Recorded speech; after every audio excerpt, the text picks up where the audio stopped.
Mapagpalayang araw, ako si Bayi, short for Baybayin.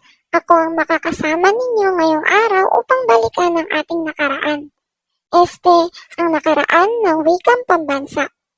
Handa na ba kayo? Kung oo, tugon nga ng aba syempre dyan. Isa pa, tugon nga ng aba syempre dyan. Mahusay. Magsisimula tayo sa panahon ng mga Espanyol.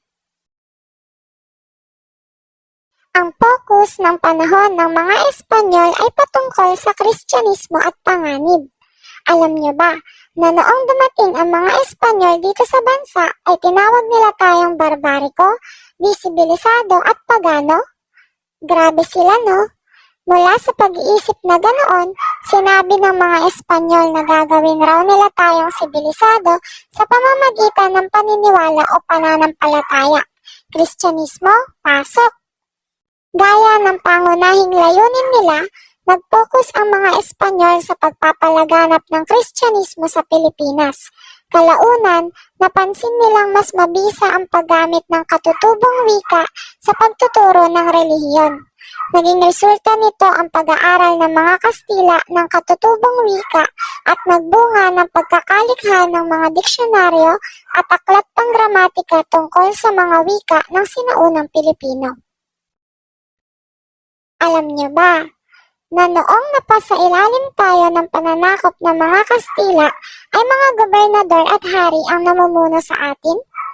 Kinokontrol din ng mga ito ang mga praileng nagahari-harian.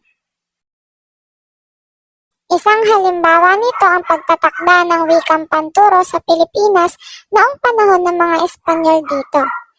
Ayon kay Gobernador Tello, minarapat niyang turuan ng mga Indio, aka mga purong Pilipino, na magsalita ng wikang Espanyol. Sinuportahan naman ito ng Haring Carlos I at Haring Felipe II. Tinuran nilang dapat na matuto ng wikang Espanyol ang mga Pilipino upang sila'y maging bilingual.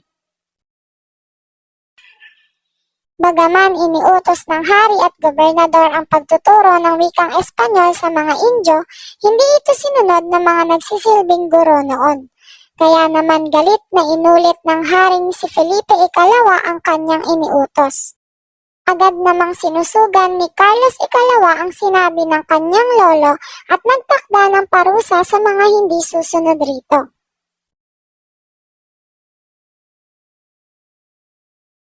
Hay naku, mga mag-aaral ng bayan kong sawi, napatunayan natin mula sa mga pangyayaring ito na nganib ang umuusbong pa lamang sanang wikang pambansa ng Pilipinas.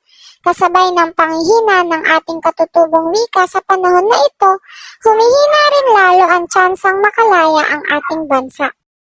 Buti na lang, natauhan ng mga Pilipino. Tunghayan natin ang paglaya ng bayan nating sawi sa panahon ng Rebolusyong Pilipino.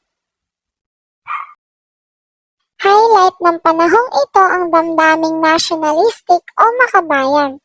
Dito umusbong ang pag-iisip na isang bansa, isang diwa, na nagresulta sa pagpili ng mga manunulat na gumamit ng Tagalog sa pagsulat ng panitikan.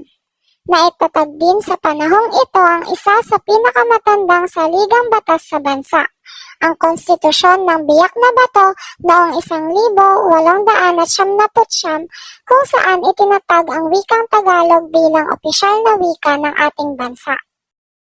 Halos kasunuran ring na itaguyod noon ang unang Republika ng Pilipinas kung saan si Emilio Aguinaldo ang unang naging Pangulo.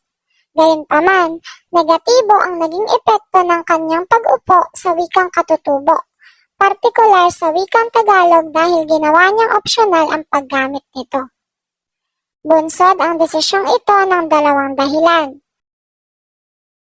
Una, karamihan sa mga nasa Asambleyang Konstitusyonal ay mga ilustrado o mga Pilipinong nakapag-aral sa ibang bansa at matatas sa iba't ibang wika. Pangalawa, nais maakit ni Aguinaldo ang mga di-Tagalog. Ang lungkot, no? Kung iisipin, mismong mga namumuno sa bansa natin ang mas naglulugmok sa ating sariling wika. Gayunpaman, tignan natin sa susunod na kabanata kung may magiging pagbabago ba sa kapalaran ng wikang pambansa natin. Narito ang panahon ng mga Amerikano. Gaya ng nabanggit ni Binibining Dan sa kanyang mga naunang talakayan, ang mga Amerikano ang nagtatag ng sistema ng pampublikong paaralan dito sa bansa. Sa kabila nito, ipinanukala ng mga Amerikano sa pamumuno ni Almirante Dewey na gamitin ng Ingles bilang wikang panturo. Sa totoo lang, nahirapan ng mga Pilipino aralin ng wikang banyaga. Siguro, hindi pa gaanong nakababawi ang mga ninuno natin mula sa pagkakawasak sa mga pangyayari sa ating bansa. Biruin mo ba naman, 333 taon tayong sinakop ng mga Espanyol, nakatikim ng saglit, subalit sulit na kalayaan sa tulong ni Rizal at Bonifacio. Tapos, biglang Ingles naman ngayon ng wikang isinusulong? Kaya bilang tulong, itinakda ang vernacular na wika bilang wikang pantulong. Ang vernacular na wika ay mga katutubong wika ng iba't ibang lugar. Sa madaling sabi, ito ay dialect. Gamit pa rin naman ang wikang Ingles kadalasan, ngunit naidagdag ang vernacular na wika para sa pagpapaliwanag ng mga konsepto, lalo na sa 3 R na reading, writing, at arithmetic. Kaugnay ng paggamit ng mga vernacular na wika, nailimbag ang mga librong pamprimarya na Ingles-Tagalog, Ingles-Ilocano, Ingles-Bisaya at Ingles-Bicol. Sa panahon ring ito na itatag ang surian ng wikang pambansa. Pagsisimula na ito ng lubusang pagpapahalaga ng mga Pilipino sa ating sariling wika at mas pinupursige na nila ang pagkakaroon natin ng wikang pambansa. Itinatag ito bisa ng suhestyon ni Lope Casantos na ama ng balarilang Pilipino at pinahintulutan ito ni noong Pangulong Manuel Quezon na ama ng wikang pambansa. Pangunahing layunin ng surian ay ang pagsasagawa ng pananaliksik, gabay at alituntuning magiging batayan sa pagpili ng wikang pambansa ng Pilipinas. Matapos ang ilang buwan o taong pananaliksik, noong 1937, itinakda ang Tagalog bilang batayan ng wikang pambansa natin. Nakita niya na kung gaano kahalaga ang pananaliksik sa pagtataguyod ng isang paksa o bagay? Kaya dapat talaga pinag-aaralan ng bagay na ito. Sa ganda ng Pilipinas, hindi tayo tinigilan ng mga mananakop. Matapos ang mga Amerikano, dumating naman ang mga Hapones. Sa panahon na ito, ipinagbawal ang paggamit ng Ingles. Ang patakarang ito ay bunga ng pagnanais ng mga Hapon na burahin at kalimutan ng mga Pilipino ang anumang impluwensya ng mga Amerikano. Kapalit nito ay ipinagamit nila sa mga Pilipino ang ating katutubong wika. Nangyari muli ang phenomenon na pagpili ng mga Pilipinong manunulat sa Tagalog bilang wikang gagamitin sa pagsulat ng mga akda, tulad ng nangyari noong Rebolusyong Pilipino. Mas higit lamang itong kapansin-pansin ngayon at nabuhay ang panitikang Tagalog. Tulad ng iba pang mga mananakop, dala ng mga Hapones ang kanilang wika, ang Nihongo. Kaya, itinakda nila ang Tagalog at Nihongo bilang mga wikang opisyal. Huling bahagi ng pagre-relapse natin, hindi sa love life, kung hindi sa history. Nasa panahon na tayo ng pagsasarili hanggang sa kasalukuyan. Dito talaga umusbong at nagpatuloy ang masikhay na pagpapahalaga sa ating sariling wika, partikular sa ating wikang pambansa. Noong taong 1946, itinakda ang Tagalog at Ingles bilang mga wika ng pamahalaan o wikang opisyal. Alinsunod ito sa Batas Commonwealth bilang 570. Nang dumating ang taong 1959, sa wakas ay nailathala na ang wikang pambansa ng Pilipinas, ang Pilipino. Itinakda ito sa bisa ng Kautosang Pangkagawaran bilang 7. Kasunod rin nito ay itinakdang dapat na isa Pilipino ang sumusunod.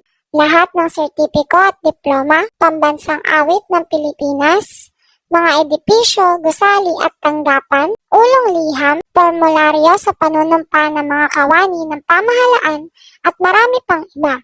Makalipas ang ilang taon, sa ilalim ng bagong konstitusyon 11987, itinakda ang wikang pambansa ng Pilipinas ay Filipino. Pinalitan ang P ng F bilang tanda ng modernisadong bansa na nais maging o maabot ng Pilipinas. Alinsunod ito sa Artikulo 14, Seksyon 6 ng Saligang Batas. Mula noon hanggang ngayon, malaking pagpapahalaga na ang ibinibigay ng mga Pilipino sa wika. Natagalan man, ngunit napagtanto ng mga ninuno natin na ang pagkakaroon ng wikang pambansa ay tanda at simbolo ng pagkakaroon ng pagkakaisa ng mga Pilipino. Ipinaglaban nila ang bansa upang magkaroon tayo ng wikang masasabi nating atin. Kayo, ano ang kaya ninyong gawin para sa wikang Filipino?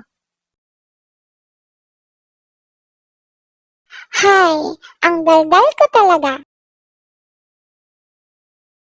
Sige na nga, hanggang dito na lang muna ako. Huwag niyo akong kakalimutan ha. Ako ulit si Bayi, short for bye-byein. Bye!